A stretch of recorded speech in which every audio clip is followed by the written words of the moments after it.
Hey, I'm Narezo from Flamenco Explained, and in this video we're going to look at a few definitions that you need to know when you're accompanying dance. In this video we're going to look at some words that are really important, and I don't want to take for granted that you know what I'm talking about, especially as we get into the finer points of accompanying escobillas throughout these courses. So we're going to look at what an escobilla is in the first place, what a subida is, what a cierre is, and then slightly more confusing what a llamada is. This is a big term. An escobilla is, I'll generally define it as the footwork portion of a dance solo. The reason I say of a dance solo, really of a structured dance solo. So if you're dancing bulerías por fiesta or tangos por fiesta, anything at a party, there won't be an escobilla. But when it's a full dance solo, for example, a Soleá or an Alegrías, a Tarantos, a Seguirilla, a Guajiras, there will be a footwork section where there is no singing. It's all about the footwork. And the other thing that makes it different is that the escobilla is really about the pulse. In Soleá, when you're going slow, you're going 1, 2, 3, space, space, wait, 7, 8, 9, 10, wait. The escobilla, no matter how slow it's going, is really about 1, 2, 3, 4, 5, 6, 7, 8, 9, 10. Right? So the pulse is such an important part of the escobilla, because what you're giving the dancer is the infrastructure for them to dance to, right? If they have a strong pulse, they can really play with contratiempo. If they don't have a strong pulse, they can't. And so it sounds like mush what they're doing. So that's really your job, is to stay in compás while maintaining that pulse going, generally using some really traditional melodies that are specific to each palo.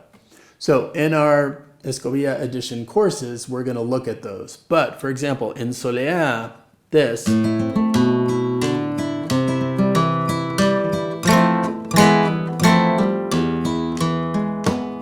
right, that's Escobilla melody. This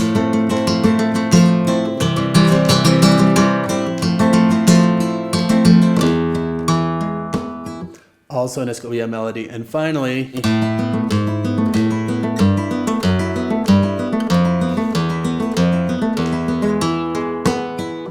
is another Escobilla melody in Soleá. So those three melodies are really important, and obviously billions of variations.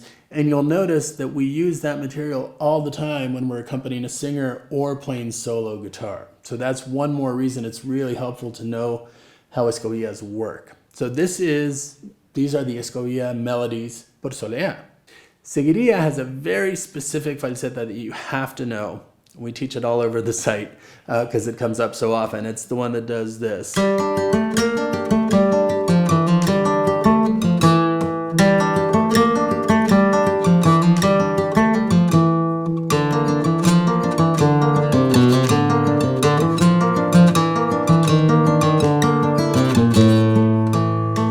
Right? That falseta, 4 compases long, is the traditional Escobilla falseta por seguirillas. So you really need to know this one if you're going to play for seguirillas. It's very common for the dancer to specifically want that falseta. Alegrías, you've heard before the melody if you've played Alegrías at all, which is this.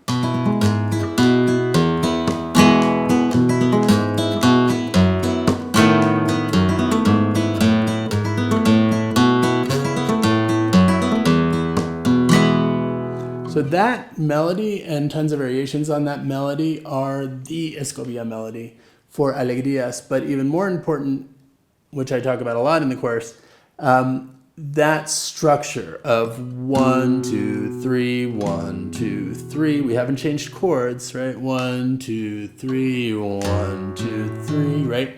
So if you're counting in compás, it's 1, 2, 3, 4, 5, 6, 7, 8, 9, 10, 11, 12. You change to be on 10, right? And then 1, 2, 3, 4, 5, 6, 7, 8, 9. You change back to E on 10, 11, 12. So that 2 compás phrase where you're staying on, you're really phrasing in threes, right? 1, 2, 3, 1, 2, 3, 1, 2, 3, 1, 2, 3. But you're staying on E until 10 of the first compás, right? And then you stay on B until 10 of the next compás. That sort of defines the shape of, thousands of Escobilla melodies in Alegrías.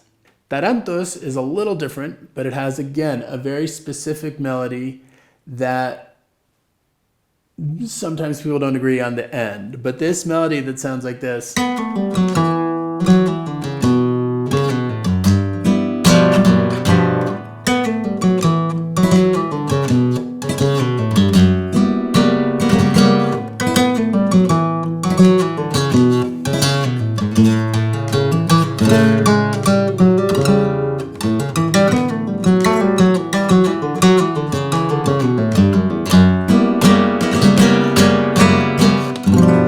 right? That melody and versions of it, that falseta, I should say, is the Tarantos falseta for Escobilla. Those are the falsetas which you very often will use at the beginning of an Escobilla in those palos. But once you get into each Escobilla, each one has its own phrasing and has its own sort of harmonic rhythm, and that's what we get into the chorus. One of the next things that happens, especially after the falseta in any Escobilla, is generally a subida. And a subida literally means a rise, right? It's a quickening of pace. It's when the Escobilla gets faster.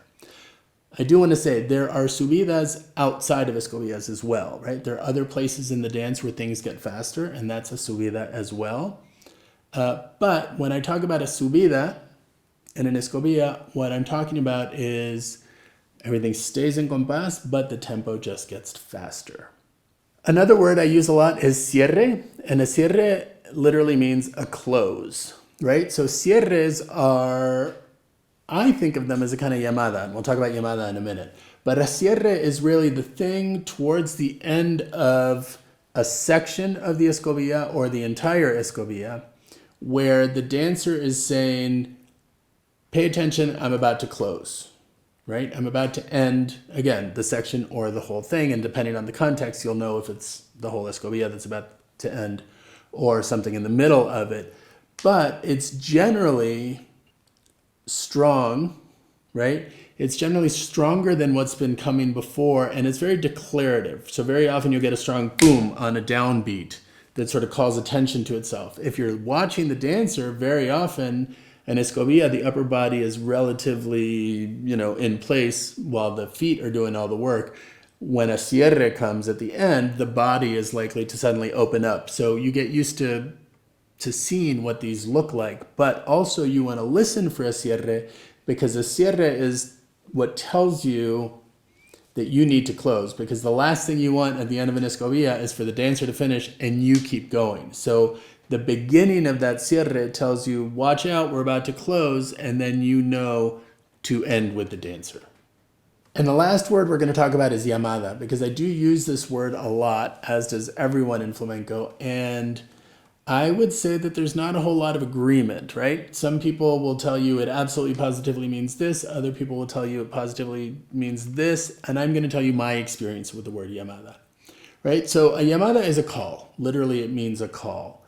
I think of llamadas as punctuation, right? They end things, they start things, they change things in the middle. They're sort of segues between one thing and the next thing. But really, a llamada is something that the dancer uses a lot to say, hey, pay attention, something's about to change.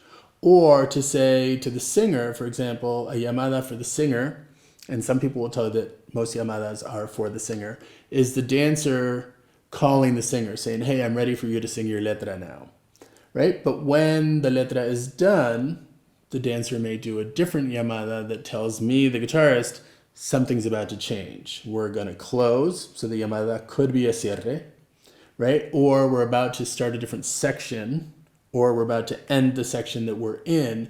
But in any case, when I use the llamada, really what I'm talking about is a break in the flow of what's been happening.